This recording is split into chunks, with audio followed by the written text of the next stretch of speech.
News 18 के special show शुभ दीपावली में आप सबका बहुत बहुत स्वागत। आप सबके साथ मैं हूं प्रियंका राय। सबसे पहले आप सभी को दिवाली की बहुत बहुत शुभकामनाएं। सनातन धर्म में दिवाली पर्व का विशेष महत्व है। प्रकाश का पर्व दिवाली हर वर्ष कार्तिक महीने की अमावस्या तिथि पर मनाई जाती है।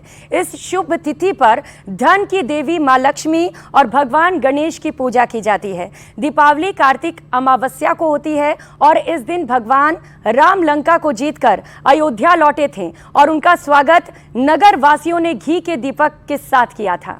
इस उपलक्ष्य में हर साल हिंदू सनातनी लोग दिए जलाकर खुशियां मनाते हैं। इस दिन गणेश भगवान और मां लक्ष्मी की विशेष पूजा होती है। गणेश जी हमें सभी अच्छे कार्यों में शुभ लाभ प्रदान करते हैं और मां लक्ष्मी हमें धनवान बनाती हैं।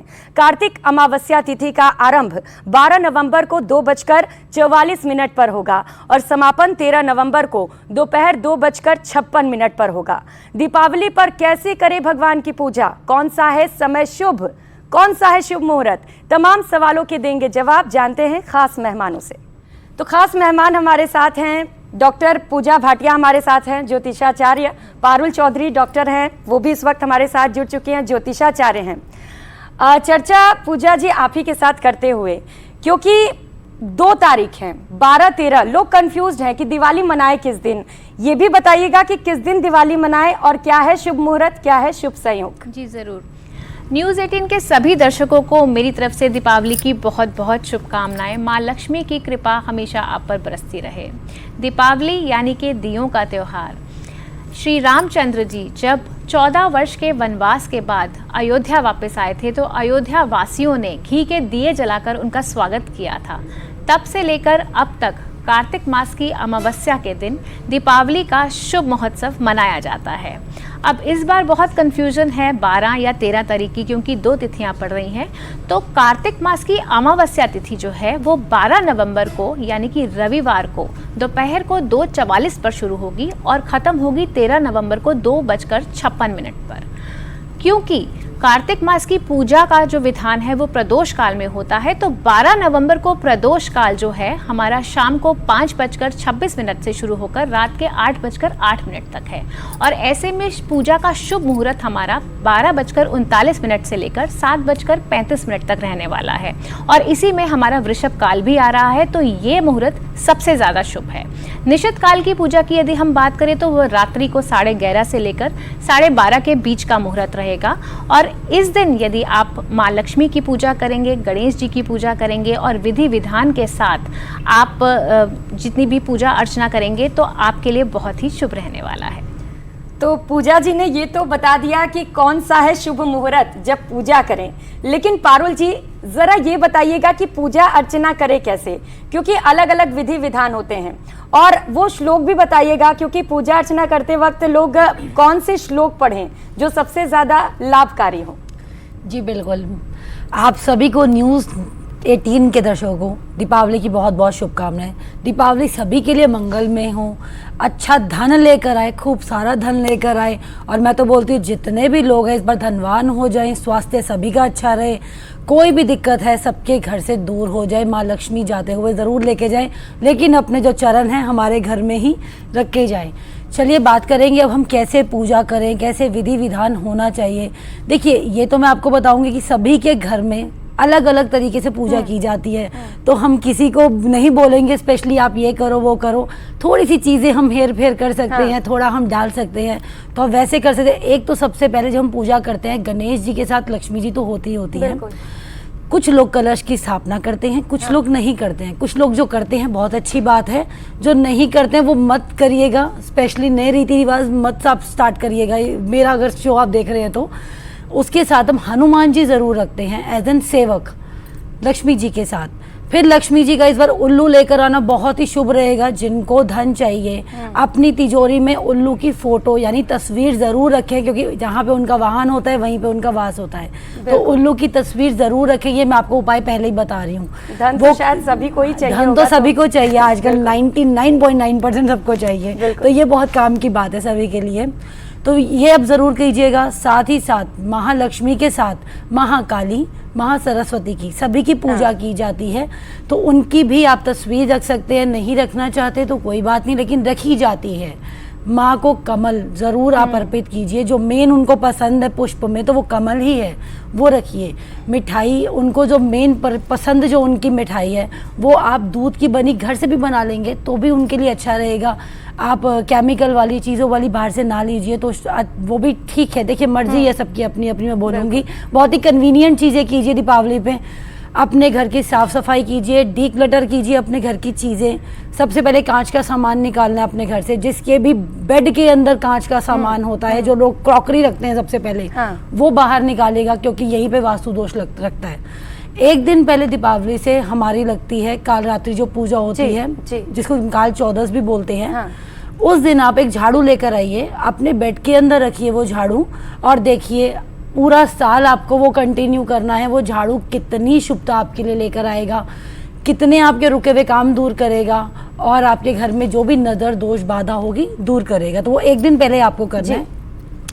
फिर आप जो भी लोग काल रात्रि की पूजा करते हैं, जो साधक होते हैं, मेन जो काली माँ की पूजा करते हैं, वो एक दिन पहले ज़रूर माँ के मंत्रों का जाप करें, काली माँ का यंत्र स्थापित करें, उसके बाद माँ की स्थापना करें अपने घर में। वैसे काली माँ की भी पूजा होती है और चंदन की उनको माला चढ़ती है, तो ये भी करें। और उसके बाद हमको जो मेन माँ लक्ष्मी जी की पूजा करनी है, उस दिन आपको माँ को पिंक कलर या गुलाबी रंग जो होता है और पीले रंग के वस्त्र जरूर अर्पण कीजिए। पीले रंग के गणेश जी को, गुलाबी रंग के माँ लक्ष्मी जी को। उसके बाद आप कमल का फूल आपको रखना है। और जो आप मूर्ति जब भी लेके जाते हैं, लोग बहुत कंफ्यूज होते हैं कौन सी मूर्ति खरीदे, कैसी मूर्ति खरीदनी चाहिए। जब गणेश जी और लक्ष्मी जी की जो आप लेते हैं, तो जो गणेश जी और लक्ष्मी जी आप लेंगे वो कमल पे बैठे होने चाहिए जी। उस टाइम जो आप पूजा जो आप मूर्ति का जब आप देखते हैं, सुझाव करते हैं, देखिए दोनों के दोनों कमल पे बैठे होने चाहिए, विराजमान होने चाहिए, और मुस्कुराती हुई तस्वीर रखें उनकी। जो लोग मूर्ति पूजन नहीं करते वो एक पोस्टर भी लेकर आते हैं, तो आप वो ले लीजिए, लेकिन मुस्कुराते हुए होने चाहिए, ताकि आपके घर में वो प्रॉपरली विराजमान हो जाए और आपको जो आपकी इच्छाएं हैं वो आपकी ज़रूर पूर्ण करें। तो आप वैसी मूर्ति लेकर आइए। जो भी भोग लगाना चाहते हैं रखिए। एक 4 मुखी दीपक ज़रूर रखना है आपको दीपावली वाले दिन। 5 दिए होते हैं मेन हमारे, एक हमको रखना होता है दक्षिण दिशा में। बड़ा वाला एक दीपक होता है वो आप रखते हैं अपने मंदिर में, दूसरा आप अपने किचन में रखते हैं, और तीसरा आप रखते हैं जहाँ पे आप पानी का यूज़ करते हैं, यानी बाथरूम आपका। जो चौथा होता है आपका मेन डोर पे होता है। 5वां कुछ लोग मंदिर में जला के आते हैं, लेकिन आपको चौराहे पे जलाना चाहिए, वो रात्रि के समय। तो आप ऐसे पूजन कीजिए। माँ को पान के पत्ते बहुत प्यारे हैं, वो ज़रूर रखिए। सुपारी रखिए, पीले रंग की कौड़ियाँ रखनी है, गोमती चक्र रखने हैं 11। तो आपको ये ऑड नंबर में रखने हैं, 9 रख सकते हैं, 5 रख सकते हैं या 11 रख सकते हैं, वो आपकी अपनी इच्छा है जी। उसके पूजा करने के बाद वो उठा के अपनी तिजोरी में लाल कपड़े बांध के आप रख सकते हैं। तो ऐसे आप पूजा कीजिए और आपके घर में देखिए धन की कमी भी नहीं होने। पारुल जी ने बड़े अच्छे से बताया कि कैसे पूजा पाठ करें कि घर में धन की कमी ना होने पाए और लक्ष्मी माँ सदैव कृपा बनाए रखें। क्योंकि आमतौर पर सवाल यही उठते हैं हमेशा लोगों के मन में कि पूजा पाठ कैसे करें, क्योंकि पूजा पाठ तो सब करते हैं लेकिन तरीका शायद सही तरीके से नहीं पता होता है। छोटी सी चीज लोग बार बार करते हैं, प्लास्टिक के फूल लेकर आते हैं। मैं बोलूँगी कि बिल्कुल ओरिजिनल जो हमारे नेचुरल जो हमको ब्यूटी दे रखी है भगवान ने, वही अर्पित करें उनके आगे। घर पे प्लास्टिक के फूल बंदरवार ये मत लगाइए, मत खरीद के आइए, घर पे बनाइए और घर पे लगाइए। सफाई कीजिए मेन गेट की सबसे पहले, वो बहुत ज़रूरी, सफाई बहुत ज़रूरी है कि माँ लक्ष्मी को सफाई ही चाहिए मेन।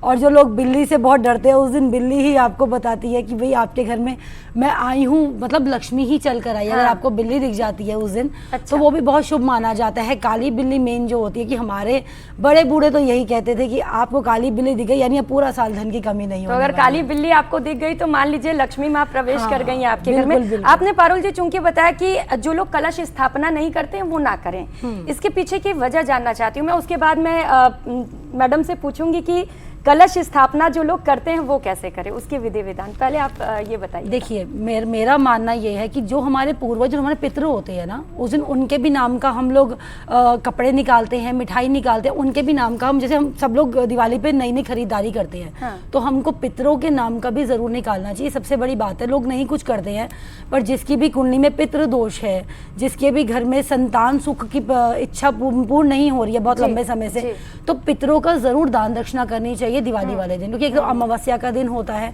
तो आप उनके कपड़े निकालिए, वस्त्र निकालिए, 5 कपड़े होते हैं हमारे उनके नाम के।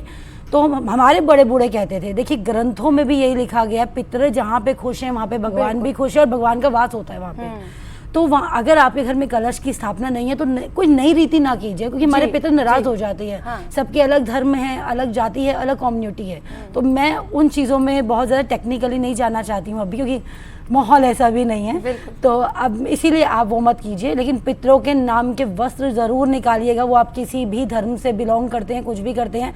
5 कपड़े यानी एक रुमाल, चप्पल, पैंट शर्ट जो पंडित जी की होती है, और एक जुराबे, ये 5 कपड़े आपको ज़रूर दान करने हैं उस दिन अमावस्या पे। ज़रूर आप देकर आइएगा और आपके पितर जिसकी भी कुंडली में दोष है ना, देखिए दूर हो जाएगा।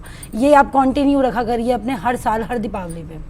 अब कुंडली में दोष की बात आपने की है तो निश्चित तौर पर मैं राशियों पर क्या असर पड़ेगा ये आपसे जानूंगी, लेकिन उससे पहले पूजा जी आपके पास आते हुए, क्योंकि कलश स्थापना बड़ा ही महत्वपूर्ण होता है, कैसे कलश की स्थापना करें, क्या है विधि विधान?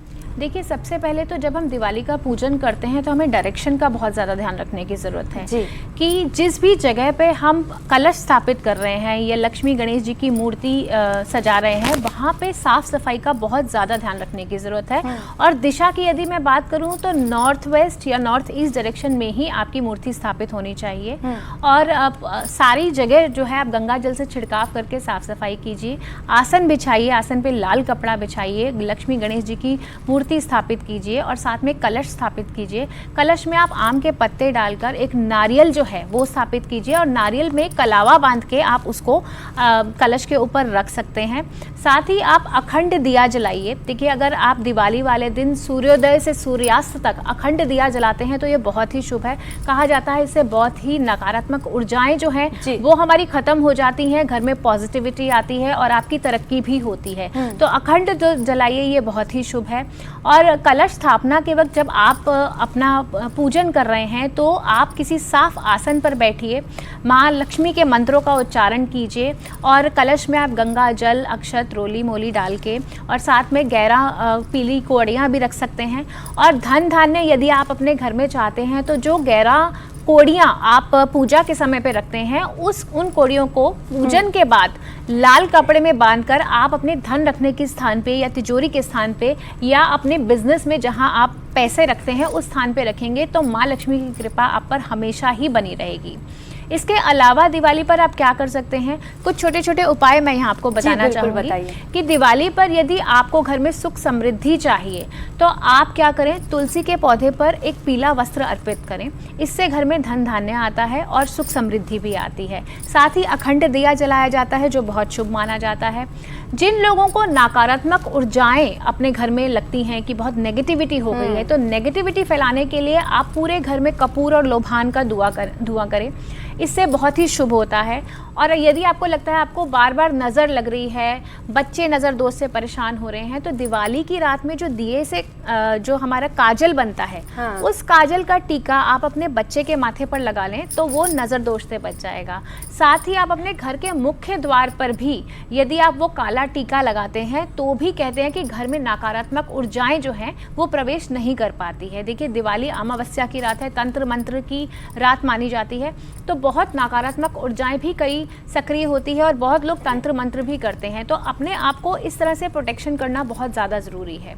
और अखंड दिए के अलावा यदि मैं आपको बोलूँ कि अगर आपकी ज़िंदगी में किसी तरह की दिक्कत आ रही है, धन संबंधी दिक्कतें आ रही हैं या कर्ज नहीं उतर रहा है आपको, तो कर्ज मुक्ति के लिए आपको क्या करना है, दिवाली वाले दिन लक्ष्मी माँ को सफ़ेद मिठाई अर्पित करनी है, कर्ज़ों से आपको मुक्ति मिल जाएगी। साथ ही अगर आपको लग रहा है कि आपके काम अटक रहे हैं, काम नहीं बन रहे हैं, तो आपको क्या करना है, दिवाली वाले दिन लक्ष्मी जी के मंदिर जाके उनको गुलाबी वस्त्र अर्पित कीजिए, पीली मिठाई अर्पित कीजिए, तो आपके रुके हुए सब काम जो हैं वो धीरे धीरे बनने शुरू हो जाएंगे। दिवाली पर यदि आप माँ लक्ष्मी का पूजन करते हैं, जो शुभ मुहूर्त के हिसाब से पूजन करते हैं, उसके बाद निश्चित काल की पूजा करते हैं, तो उसका बहुत ही फल आपको प्राप्त होता है। और इसके अलावा दिवाली वाले दिन मैं आपको ये भी बोलूँगी कि हो सके तो दान पुण्य कीजिए, गरीब बच्चों को आप मिठाई बांटिए, पटाखे ना जलाएं तो बहुत बेहतर होगा, क्योंकि दिल्ली में पोल्यूशन लेवल बहुत ज़बरदस्त हुआ पड़ा है। तो ऐसे में आप अगर उन्हीं पटाखों के पैसों से किसी गरीब के घर में दिया रोशन करेंगे तो ये इससे बड़ी पूजा और कोई पूजा नहीं होती है। बड़ी अच्छी बात बताई पूजा जी ने कि पटाखे अगर हो सके तो ना छुड़ाएं, किसी गरीब को दान कर दें, आशीर्वाद मिलेगा। और क्या करें क्या ना करें बड़े अच्छे से आपने बताया, चूंकि अखंड ज्योत बड़ा ही महत्वपूर्ण होता है, वो जलाएं। अगर घर में निगेटिविटी है तो उसे कैसे दूर किया जाए। अब राशियों पर आते हुए पारुल जी, कौन सी वो राशियां जिनके लिए ये दिवाली शुभ होने वाला है? देखिए 4 राशियों के लिए बहुत ही शुभ होने वाली है दिवाली। वैसे तो 12 के लिए शुभ है इस बार, क्योंकि शनि जो है हमारे 4 नवंबर को ऑलरेडी ही मार्गी हो चुके हैं। इस बार तो कुंभ राशि के तो वैसे भी बहुत ही कहते हैं करीब, वैसे ही उनकी मित्र राशि है, ऊपर से उनको इतना देकर भी जाने वाली है। तो कुंभ राशि के लिए नवंबर दिसंबर बहुत ही शुभ रहने वाले हैं। दूसरी जो 4 राशियां मैं बताती हूँ, एक तो रहेगी हमारी मेष राशि। मेष राशि को लंबे अरसे से बीमारियां चलती आ रही थी, ये जो अक्टूबर था उनका चंद्र ग्रहण के बाद में मेनली बोलूंगी, ये 15 दिन उनके लिए अच्छे नहीं रहे हैं, बीमारी को लेके, पारिवारिक रिश्ते को लेकर खराब रहे हैं। तो मेष राशि के पारिवारिक रिश्ते सुधरे। पलकोट उपखंड के पावटी